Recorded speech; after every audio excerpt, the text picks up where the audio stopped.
જય દ્વારકાધીશ મિત્રો, good morning from the Dwarka.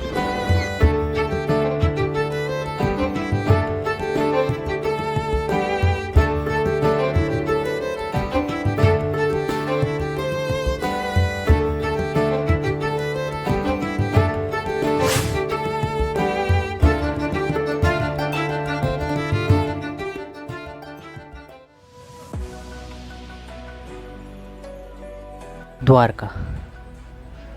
આ શબ્દ સાંભળીને જ એવું લાગવા માંડે કે આ જગ્યા સાથે મારો કોઈ જૂનો સંબંધ હોય અને હું પહોંચી જાઉં છું બસ દ્વારકા.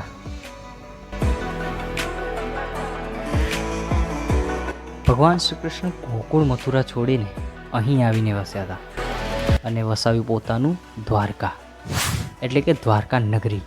હવે આ દ્વારકા નગરીને 4 ધામમાંની એક પણ ગણવામાં આવે છે. જો તમે દ્વારકા આવવા માગતા હોય ને તો ભારતના કોઈ પણ ખૂણામાંથી ટ્રાન્સપોર્ટેશનની વ્યવસ્થા છે.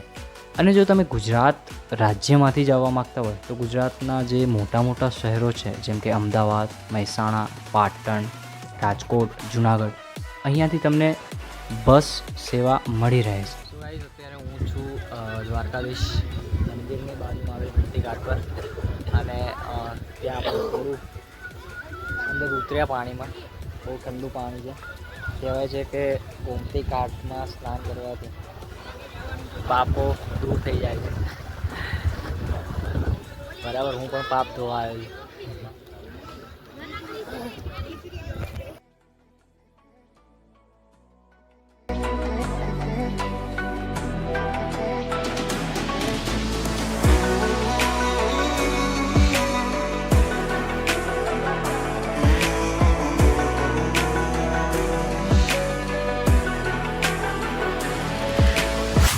દ્વારકા આવીને જો તમે આ છાશ નથી પીધી ને બોસ, તો તમે ઘણું બધું મિસ કર્યું છે.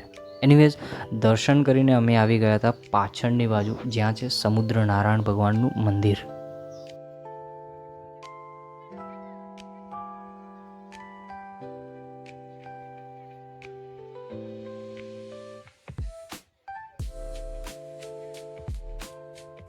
પાછળ જે મંદિર છે એ સમુદ્ર નારાયણ ભગવાનનું મંદિર છે અને દરિયાનું છેલ્લું મંદિર, એટલે કે આના પછી દરિયો ચાલુ થઈ જાય છે એ રીતનું આ મંદિરનું સ્ટ્રક્ચર છે. બાકી આપણે જઈ આવીએ અંદર, દર્શન કરી આવીએ.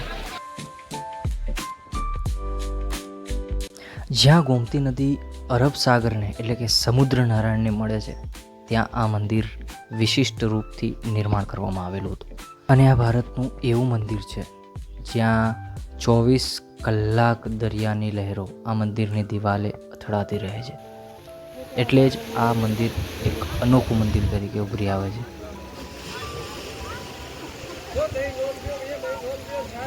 સો ગાઈસ, અત્યારે દ્વારકાધીશનું જે મંદિર છે એની પાછળ જ બીચ જેવું છે. અહીંયા બહુ ઓછી પબ્લિક છે પણ બીચ એરિયા પણ લિમિટેડ જ છે.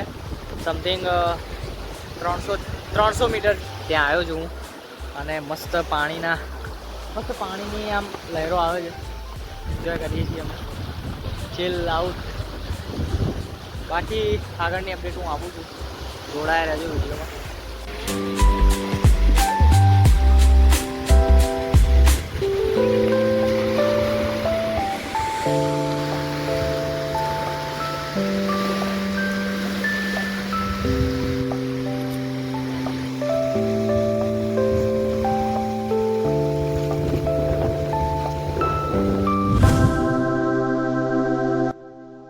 છપ્પન પગથિયા ચડીને તમે દર્શન કરવા જાઓ, બસ એટલું જ મહત્ત્વ છે આ દિવસમાં 5 વાર બદલાતી ધજાનું.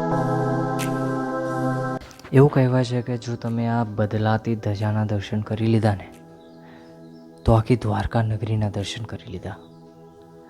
મને પણ આ લાવો મળ્યો તો બદલાતી ધજાના દર્શન કરવાનો.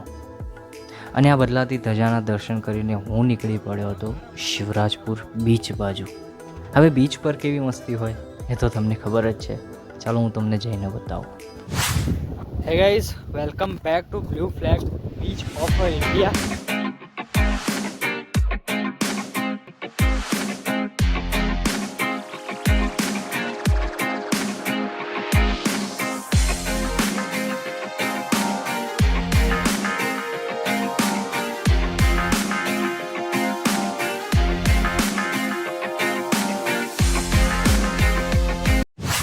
ભાઈ શિવરાજપુર બીચને India's one of the best beach એમને એમ કહેવામાં નથી આવતું.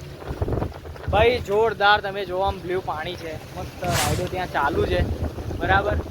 જે વોટર સ્પોર્ટ એક્ટિવિટી તમારે કરવી હોય, સ્કૂબા ડાઇવિંગ કરવી હોય, ફોટોગ્રાફી કરવી હોય, ફોટોગ્રાફી અહીંયા મેં કરાવી છે, 2-3 ફોટા પાડ્યા છે, 100 રૂપિયા ચાર્જિંગ લીધું છે અને મને મોબાઈલમાં આપી દીધા છે. બાકી તમે અહીંયા નાહી શકો છો, પણ અમુક લિમિટ સુધી, જેમ કે ત્યાં શું કહેવાય બોર્ડર લાઈન કરેલી છે ત્યાં સુધી તમે નાહવા જઈ શકો છો. બાકી અહીંયા હું કરચલા પકડું છું અને બસ બેઠો છું અહીંયા, કેમ કે રોક સાઈડ એરિયા છે, બરાબર. પથ્થરો જ છે, મસ્ત થોડું પાણી છે અહીંયા અને પવન આવે છે ઠંડો મસ્ત.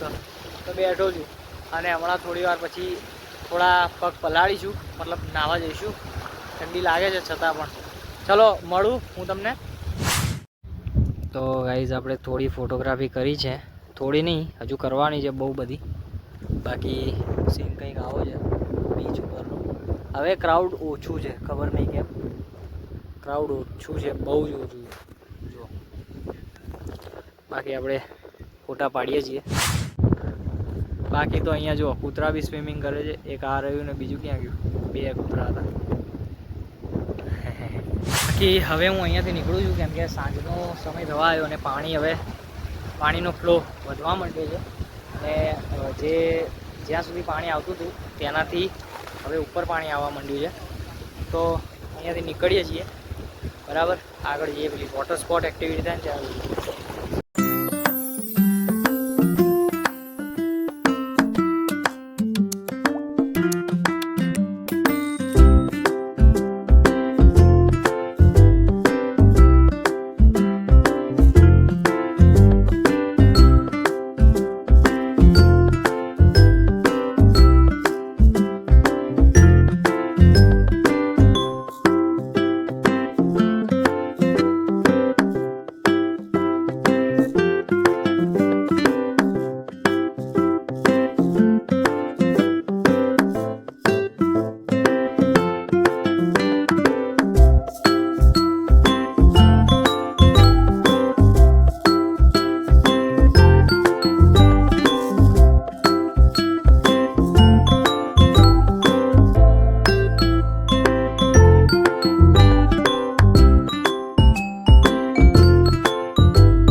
ચાલો ભાઈ, આ જગ્યાને બાય બાય કહેવાનો ટાઈમ આવી ગયો છે. અહીંયાથી નીકળીએ છીએ, પાછા જઈશું રૂમ ઉપર અને શક્ય હોય તો આપણે રાત્રે દ્વારિકાને ફરીવાર વિઝિટ કરીશું. કેમ કે મારી બસ છે 7:30. હવે કોઈ અરાઇવલ ટાઈમ આપેલો નથી, એક્ઝેક્ટ 7:30 કીધેલું છે, બરાબર. બાકી અહીંયા તો વોટર સ્પોર્ટ્સ એક્ટિવિટી જે છે અને થોડા ફોટોસ પાડ્યા આપણે. બાકી બીચ સાઈડ જ છે અહીંયા. તો બીજો એન્ડ આપણે બીજી જગ્યાએ કરીશું, અહીંયા નહીં કરીએ. યા તો દ્વારકા કરીશું રૂમ પર, યા તો પછી દ્વારકા કોઈ પ્લેસ પર. ઓકે, તો ભાઈ અહીંથી તો નીકળીએ. ચાલો. જો તમે શિવરાજપુર બીચ અને બેટ દ્વારકા તરફથી જો દ્વારકા તરફ આવશો ને, તો આ એક તમને મંદિર જોવા મળશે. દ્વારકાધીશના મંદિરથી લગભગ 2 કિલોમીટર દૂર આવેલું આ મંદિર રાણી રૂકમણી દેવીને સમર્પિત છે. અને રૂકમણી દેવી ભગવાન શ્રી કૃષ્ણના મહારાણી હતા. હવે આ મંદિર આટલું દૂર કેમ છે તેનું પણ હું કારણ જણાવી દઉં છું. તો ભાઈ આપણે આવ્યા છીએ રૂક્ષ્મણી દેવી મંદિર પાછળ રહ્યું છે અને અહીંયાની સ્ટોરી અને બેકગ્રાઉન્ડમાં હું સંભળાવી દઉં છું. ઋષિ દુર્વાસા જેઓ ભારત વર્ષના એવા એક મુનિ હતા જેઓ તરત ગુસ્સે થઈ જતા અને શ્રાપ આપી દેતા. હવે એક દિવસની વાત છે કે ભગવાન શ્રી કૃષ્ણ અને રૂકમણીજીએ આ દુર્વાસા ઋષિને રાત્રિ ભોજન માટે આમંત્રિત કર્યા. ભગવાન શ્રી કૃષ્ણ, દેવી રૂકમણી અને દુર્વાસા ઋષિનો રથ આ જગ્યા પર પહોંચ્યો ત્યારે રૂકમણી દેવીને તરસ લાગી અને કૃષ્ણ ભગવાનને પાણીનું કહ્યું. કૃષ્ણ ભગવાને અંગૂઠા વડે એ જ જગ્યાએ ગંગા નદીને અવતરિત કર્યા અને પાણી પીધું. હવે દુર્વાસા ઋષિને એવું લાગ્યું કે મને કેમ પાણીનું ના કહ્યું, એટલે એમને શ્રાપ આપી દીધો અને રૂકમણી દેવી અહીંયા 12 વર્ષ સુધી અલગ રહ્યા. એટલા માટે આ મંદિર દ્વારકાના મુખ્ય મંદિરથી દૂર આવેલું છે. હવે ભારત વર્ષમાં ઘણા એવા મંદિરો છે જે પોતાના દાન સ્વીકારવાના મહત્ત્વથી અલગ પડે છે. હવે આ મંદિરમાં પાણીનું દાન અપાવવામાં આવે છે, કેમ કે આ મંદિરની ચારે બાજુ કોઈ પણ જગ્યાએ મીઠા પાણીનો સ્ત્રોત છે જ નહીં. એટલા માટે અહીંયા મીઠા પાણીનું દાન સ્વીકારવામાં આવે છે. સો ગાઈઝ, આપણે નીકળી ગયા છીએ રિટર્ન જવા માટે અમદાવાદ અને બસમાં બેસી ગયો છું. બસ 7 વાગે આવી ગઈ. હવે અહીંયાથી આપણે દ્વારકાને બાય બાય કરીએ છીએ અને આપણા વિડીયોને બાય બાય કહીએ છીએ. બાકી મળું નવા વિડીયો સાથે. ત્યાં સુધી તમારે શું કરવાનું છે? લાઈક કરવાનું છે, કોમેન્ટ કરવાનું છે અને શેર કરવાનું છે. બીજું, જો ચેનલમાં નવા હોય અને વિડીયો ગમતા હોય તો આપણી ચેનલને સબસ્ક્રાઈબ કરવાની છે. તો મળું નવા વિડીયો સાથે. જય હિન્દ, વંદે માતરમ, હર હર મહાદેવ.